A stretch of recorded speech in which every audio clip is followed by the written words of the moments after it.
Now, I do admit that I have a lot of videos on things that you have to avoid because they're bad for you. But today I'm going to talk about an addiction, a drink that you won't have to avoid. And I will be the first to admit that I am completely and utterly addicted to coffee and its benefits. And there's one thing in coffee called chlorogenic acid. It's in other foods as well, but it's definitely in coffee. If you drink green coffee, you will have more of this chemical. And I have done other videos on the benefits of coffee, adding butter and MCT oil to your coffee to help you fast longer. But there's some interesting research on coffee in that it can help decrease the risk for metabolic syndrome. It gives you neuroprotection for your brain, cardiovascular protection, and even studies that show that it can be anti-carcinogenic. Coffee definitely can suppress your appetite, which is good to do in the morning if you're fasting. And also this compound right here can act to help reduce inflammation. And there's a significant amount of magnesium in coffee, as well as certain vitamins, specifically B3 and B2. Now, of course, these benefits are not going to occur if you're drinking pots of coffee like I used to drink in college. So I'm talking about a very moderate or small amount of coffee. Personally, I recommend only drinking 1 cup of coffee in the early morning. But we have this liver here, and the liver actually does a lot of things. One thing it does is it makes bile. Okay, so the bile is produced by the liver, drains down these little tubes right here, and gets stored in the gallbladder. And so a lot of people have the question, is coffee going to aggravate my gallbladder or create kidney stones or contribute to my fatty liver? Well, actually, it does the opposite. It will help to thin the bile.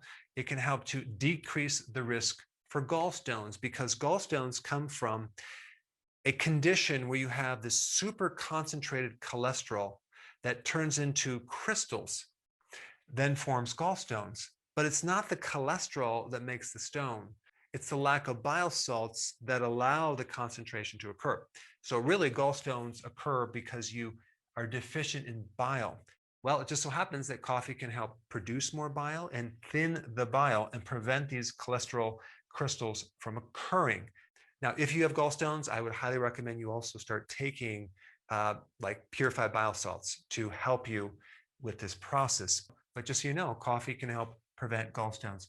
And as far as the liver goes, coffee is hepatoprotective. So these phytonutrients in the coffee can actually protect the liver from harmful things. The other thing that's really cool about coffee is it can increase fatty acid oxidation.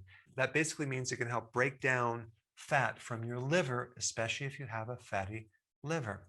And it does this indirectly through the microbiome, which is actually quite fascinating. So coffee apparently helps your friendly bacteria.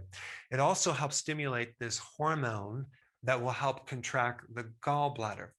The gallbladder is there to concentrate the bile. So when you eat, it contracts, and then that bile then can mix with the food and help you extract fat-soluble nutrients. Well, if your gallbladder is sluggish for whatever reason, drinking coffee can help stimulate the gallbladder so you have this contraction and this release of the bile. And one reason why I'm doing this video is because I'm focusing on this area right here, making you very aware of this area in your body, because this is an area of a lot of problem for so many people that they don't have any idea that this is the root problem. And I'm talking about bile sludge. The bile should normally be thin and flowing. Many times it thickens, and then the cholesterol starts building up in here, and it backs up into the liver. And the pain that you'll feel, or the discomfort, or the tightness will be right up through here in your right shoulder blade, right through in here, and through the back, right through here, through the rhomboid. It can go right up through the head, through here. It can literally create tension and pull these vertebrae out and pinch a nerve that goes down your right side.